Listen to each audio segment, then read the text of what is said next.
Hello everyone, today will start with chapter 3 of macro economics जिसका नाम है national income and related aggregates. ठीक है, यहाँ से आपका बहुत इंपॉर्टेंट टॉपिक शुरू हो रहा है। सो प्लीज़ इसके बाद से बहुत ध्यान से पढ़ना एंड आई होप इससे पहले वाला चैप्टर आपने कर लिया होगा, वो अभी आगे काम आएगा। ठीक है, अच्छा अब नेशनल इनकम, सबसे पहले हम बात करते हैं नेशनल इनकम, फिर उससे रिलेटेड जो चीज़ें हैं वो पढ़ेंगे। नेशनल इनकम होता क्या है? नेशनल इनकम को हम वाई से रिलेट करते हैं, क्योंकि मैंने बताया हम पूरी इकोनॉमी की इनकम की बात कर रहे हैं और आई ऑलरेडी मैक्रो इकोनॉमिक्स में इन्वेस्टमेंट के लिए यूज हो चुका है, एक लेटर आई यूज हो चुका है, तो आई को हम इनकम के लिए फिर से रिलेट नहीं कर सकते, इसीलिए हमने इनकम को वाई से रिलेट किया है। अब नेशनल इनकम होता क्या है? National income is sum total of factor incomes earned by normal resident of a country during an accounting year. मतलब कि एक अकाउंटिंग ईयर में एक कंट्री में जितनी भी फैक्टर इनकम अर्न हुई है बाय नॉर्मल रेसिडेंट, उन सब का टोटल। ठीक है, जितनी भी इनकम आई है एक कंट्री में एक अकाउंटिंग ईयर में, ठीक है, और वो किसने कमाई है? नॉर्मल रेसिडेंट ने, उन सबको हम ऐड कर देते हैं, वो हमारा नेशनल इनकम हो जाता है। अच्छा, इसको हम पढ़ेंगे कि नॉर्मल रेसिडेंट्स होते क्या है। पहले हम आते हैं फैक्टर इनकम क्या होता है। फैक्टर इनकम पहले भी हम पढ़ चुके हैं। दो सेक्टर्स होते हैं, हाउस होल्ड और प्रोड्यूसर। ठीक है, हाउस होल्ड क्या देते हैं प्रोड्यूसर्स को? Factor services, 4 factors of production, और बदले में क्या मिलता है? Factor income. ये फैक्टर इनकम कौन सी इनकम होती है? अर्नड इनकम होती है हमारी। क्यों? क्योंकि हम अपनी सर्विस दे रहे हैं, तो हम अर्न कर रहे हैं इस इनकम को, फ्री में नहीं मिल रही हमें ये इनकम। करेक्ट। अच्छा, अब एक और तरीके की इनकम होती है जिसको हम बोलते हैं ट्रांसफर इनकम। नेशनल इनकम में कभी भी ट्रांसफर इनकम इंक्लूड नहीं होती, हमेशा फैक्टर इनकम इंक्लूड होती है, क्योंकि ट्रांसफर इनकम आपकी अर्नड इनकम होती है, मतलब इसको आपने अर्न नहीं किया है। ठीक है, ये आपने उसके लिए कोई सर्विस नहीं दी है, ये आपको फ्री में मिली है, like donation and lottery. Okay, factor income वहीं पर आपकी अर्नड इनकम होती है, इसीलिए नेशनल इनकम में आप हमेशा फैक्टर इनकम को लेंगे, नॉट ट्रांसफर इनकम। क्लियर। अब दूसरे कॉन्सेप्ट पे आते हैं जो है नॉर्मल रेसिडेंट। अच्छा, कोई भी इंसान किसी कंट्री का नॉर्मल रेसिडेंट कैसे होगा, वो कॉन्सेप्ट को पढ़ते हैं। सी, कोई भी इंसान जो ऑर्डिनरी उस कंट्री में रिसाइड कर रहा हो और जिसका इकोनॉमिक इंटरेस्ट उस कंट्री में लाई करता हो, ये दो चीजें मेरे को समझ में आ रही है कि ऑर्डिनरी रिसाइड्स और इकोनॉमिक इंटरेस्ट। अच्छा, अब ये मतलब क्या है?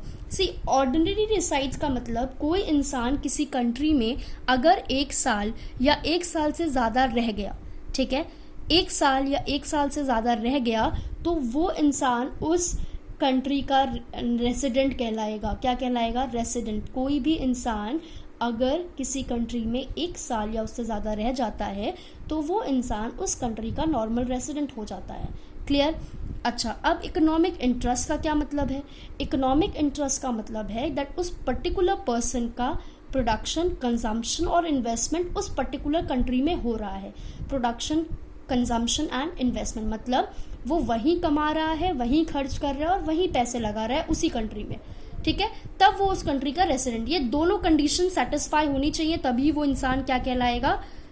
नॉर्मल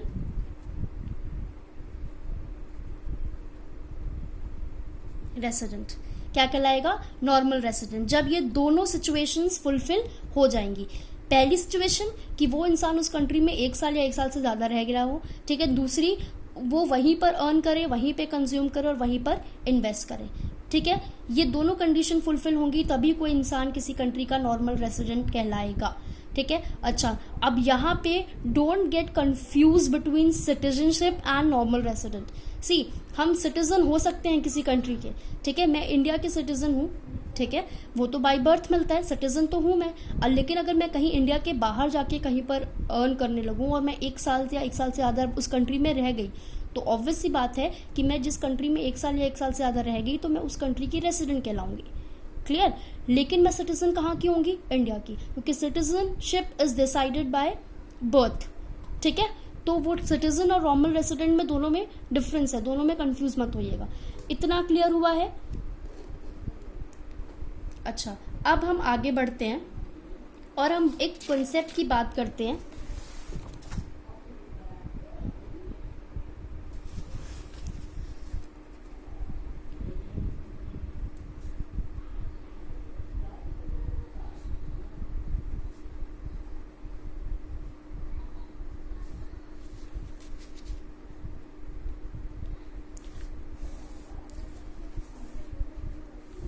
डोमेस्टिक इनकम और नेशनल इनकम। सी इसकी तो हमने बात कर ली नेशनल इनकम की, ये क्या है, डोमेस्टिक इनकम क्या है, ठीक है। अच्छा, डोमेस्टिक इनकम का मतलब है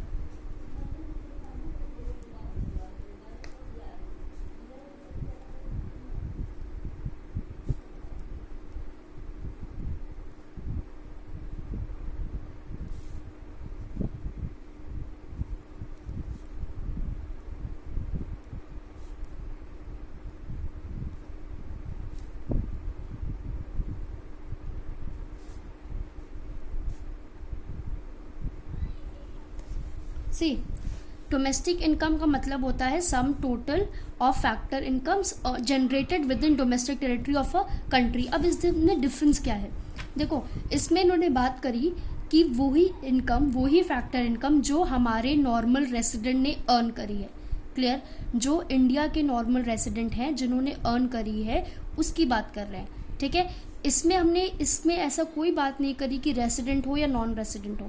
इसमें हम क्या करते हैं, हमारे डोमेस्टिक टेरिटरी में जितने भी लोगों ने इनकम कमाई है, ठीक है, उन सब की इनकम को उठा के ऐड कर देते हैं, ठीक है। तो इसको हम लिख सकते हैं वेदर अर्नड बाय रेसिडेंट्स और नॉन रेसिडेंट्स, ठीक है।